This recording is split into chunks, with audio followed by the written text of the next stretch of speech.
Ever since I was younger, I was into video games. Somebody like the Fuse so I can bring bad news to all these crews who can't NBA jam with the shoe. Guys, welcome back to another beer review. Another West Coast beer review today. I get a lot of comments lately since I've been reviewing a lot of New England and East Coast beers, and I never review West Coast beers anymore. So we did the Stone Unfiltered review a couple days ago, and today we are going to check out the latest offering from Ballast Point. It is Pineapple Sculpin. I love me some Sculpin. I love grapefruit Sculpin. I love regular Sculpin. Habanero Sculpin's kind of hit and miss for me. It says on the bottle that heat varies, and there's bottles I've had of that are just fucking stupid, insanely hot, and I can't finish more than like 2 drinks of it. And then there's other bottles that are awesome, and they have like this pepper thing going on with Sculpin, and it's great. So Sculpin's one of the beers I fell in love with way back when it came to craft beer, and it's everywhere on tap here, which is cool. I love Sculpin. And grapefruit Sculpin is like one of my go-to canned beers. I love that beer. So yeah, figured we'd check out a bottle of Pineapple Sculpin. I had this on draft a couple weekends ago, but I think I'd mentioned in another video. I was out with my wife and we were going to a bunch of different places, and that was like the 3rd or 4th place. And I mean, I didn't have it like on a fresh palate, so I remember liking it. I mean, it's Sculpin. I love Sculpin. So wanted to check out a bottle of this and get it reviewed. I think that's really all there is to say about this. It's weird. Ballast Point usually Julian dates their bottles at the bottom of the label, but there's nothing there now. So they're basically telling us to fuck ourselves, because they went from at least Julian dating labels. I don't see a date anywhere else. I mean, this is super duper fresh. They just released this. So, I mean, I'd say this is probably like a week, maybe week and a half, 2 weeks old. So still really fresh, but there's no date. We're going backwards with Ballast Point for whatever reason. I don't understand. But yeah, let's go ahead and check this one out. I will say I talked to a good buddy of mine this morning, actually. Wow, that smells like pineapple. And shocking, right? And he said that he picked up a bottle. I don't know if he picked up a 6-pack or whatever he picked up, and he said his had carb issues, so it was super duper flat. So we will see if that's the case with this one. Didn't pour it crazy aggressive, but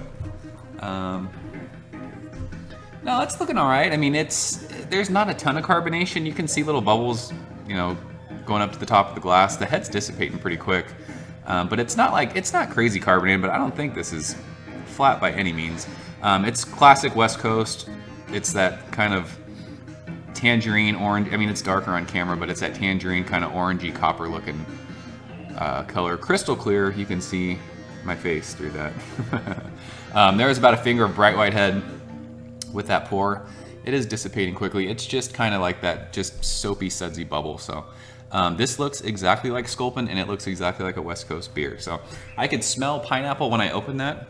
Let's go ahead and shove our nose in it.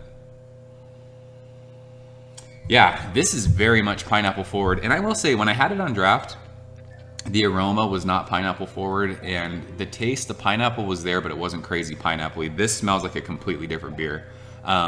If you guys have had grapefruit Sculpin is so grapefruity. It's like almost fake grapefruit. It's so grapefruit forward. I really, really like it. But when I had pineapple Sculpin, I was like, that doesn't smell anything pineapple-y the way that grapefruit Sculpin smells grapefruit-wise. This smells like that. This is like, I mean, I would say this is like a pineapple bomb of an aroma. It is. It's like fresh cut pineapple, like juicy pineapples. It's pretty crazy pineapple.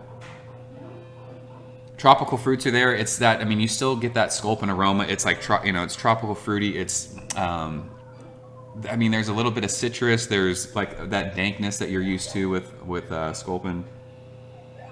But this is crazy. I mean, the majority of the aroma of this beer is just, it's pineapple. It's a pineapple bomb.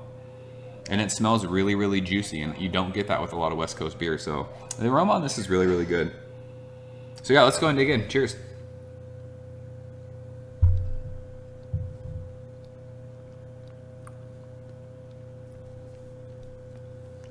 Yeah, that's pineapple. Wow, this is a completely different beer than I had on draft.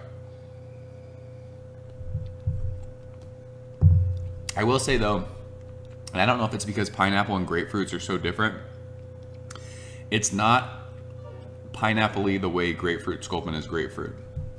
And you're getting a nice just pop of dankness. That dank, just bitter Sculpin, classic Sculpin bitterness is just sitting on the middle of my tongue right now. It's West Coast, like, to the fullest. But it is. It's juicy pineapples right up front. It's pineapples, you get citrus, it's like a grapefruity kind of pithy thing. It's if you've drank Sculpin before, you know how it is. It's like that dank, bitter, resinous, grapefruit, citrusy. I mean, hints of tropical fruits with Sculpin. I actually haven't had regular Sculpin in a long time. But the pineapple is definitely there. I'm just checking to see. I mean, there's a little bit of bubbles there. I mean, I guess maybe these bottles do have carb issues. I mean, the head's still kind of sticking around.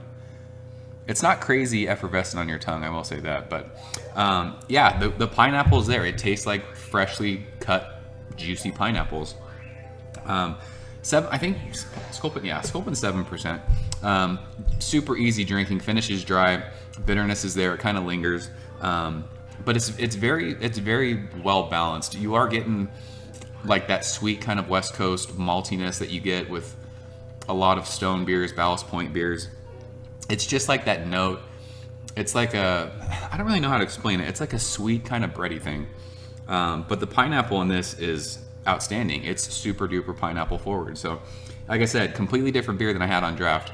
The beer that I had on draft, the pineapple was there, but you kind of had to search for it. The pineapple on the nose, it's explosive on the nose, and it's very pineapple forward. Almost like pineapple hard candy. Like that sweet kind of, I don't even know what kind of candy to compare it to. I don't think I've ever had pineapple Jolly Ranchers, but it's not sour like that. It's like, it would be like if you had pineapple hard candy. Really, really good stuff. But yeah, it's like a dank pineapple bomb. It's awesome. I really, really like this. But like I said, I love Sculpin, and I love grapefruit Sculpin too. So as far as a grade, I'm gonna go like 95 on this one. Solid A. Now, I think this is going to be just a regular rotating thing like grapefruit Sculpin. You'll be able to get regular Sculpin, grapefruit Sculpin, pineapple Sculpin. I hope they can this, because this summer this will be awesome to have on the golf course. And I love canned beer, so 95 for me. I will buy this all the time. I will keep this in my fridge all the time. I think my wife will like this. I'll go inside and see. I'll share this with her. I got a 6-pack of this, so I will say it was a little pricey. I think I paid $14.99 for this, which is kind of they also just put out Watermelon Dorado, and the 6-packs of that were $18.99. I'm like, I'm not paying fucking $20 whatever after taxes for a 6-pack of Watermelon Dorado. Dorado's not that good, in my opinion, and a watermelon IPA just doesn't sound like anything that I want. So they also released Mango Even Keel. Even Keel's their session IPA. I didn't see any of that, but I'm gonna pick that up and review some of that. I think that comes in cans too. So Even Keel is one of my favorite session beers for golf, so I'm gonna check that one out. But yeah, pineapple Sculpin. If you guys have had it, let me know what you think. If you have not had it, you should be seeing it. I think it's gonna be distributed everywhere, so you should be able to get your hands on this. So yeah, 95 for me. Awesome stuff from Ballast Point. I'm out of here, guys. As always, thank you so much for watching, and I will see you next time. Ever since I was younger, I was into video games. Somebody like the Fuse, so I can bring bad news to all these crews who can't NBA jam with the shoe.